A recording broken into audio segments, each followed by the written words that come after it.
ça le problème. On dit on a le droit de critiquer l'islam, mais il faut avoir du respect par rapport à l'islam. Et moi j'ai envie de dire, c'est le reste de la société qu'il faut éduquer. C'est le reste de la société. Ça aurait été de très mauvais goût de vérifier s'il n'y avait pas des racistes parmi eux aussi. Et puis finalement, un jour, on a été obligé d'ouvrir les yeux. C'est-à-dire que dans certains coins, on entend une insulte qui est sale français. Si une femme s'habille en jupe, en robe, elle est traitée de pute à français. Il y a donc un racisme anti-français, disons, anti-blanc.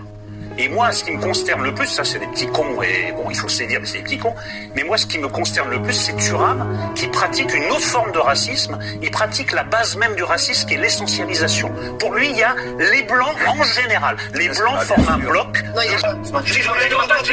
Allons enfants, je t'entends souvent proclamer avec verve et faconde la fierté de tes origines. Jamais je ne t'entends proclamer ta fierté française. Jamais. Elle t'as pas jamais le dos devant toi. Non, jamais. Moi, je vais. Tu portes tes origines en bon pied. Parce que t'es beaucoup gêné par la voile qu'une kippa. C'est tous les signes religieux. Tous les signes religieux. Je suis gêné par les signes religieux. Non, mais ce que vous êtes en train de dire à Raquel Garrido, insidieusement, il aurait été sorti du gouvernement parce qu'il y a un lobby. Voilà, il aurait fait qu'il serait arrivé. Pour moi, c'est extrêmement grave. C'est extrêmement grave ce que vous allez dire. Vous rejoignez Jean-Luc Mélenchon, qui n'est pas, je vous dis, qui a eu des propos vraiment intolérables contre le Christ. Et Jean-Luc Mélenchon et vous, maintenant, vous êtes en train de mettre vous n'avez pas critiqué le juif là, vous avez dit s'il avait été juif, il aurait été libre. S'il était juif, il aurait été viré du gouvernement. C'est la dérive antisémite de l'islamo-gauchisme que vous représentez.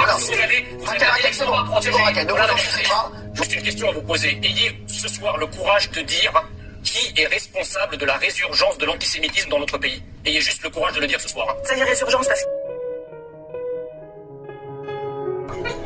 Excusez-moi, je dis pas qu'il n'y a pas de rebeux et de rebeux au FN. Il y en a. Mais on ne sait pas, nous, les Arabes et Noirs, être racistes. C'est vrai, on ne sait pas. Quand vous parlez de racisme d'État, sur quoi nous ne sommes pas d'accord, je pense qu'il y a une forme de racisme qui est aussi produite par des institutions comme, par exemple, moi j'aurais bien aimé entendre l'ICRA sur les questions de violences policières qui sont racialisées ou de contrôle aux faciès. Dans un monde où le pouvoir il est blanc, c'est difficile. C'est très difficile, on est dans une lutte.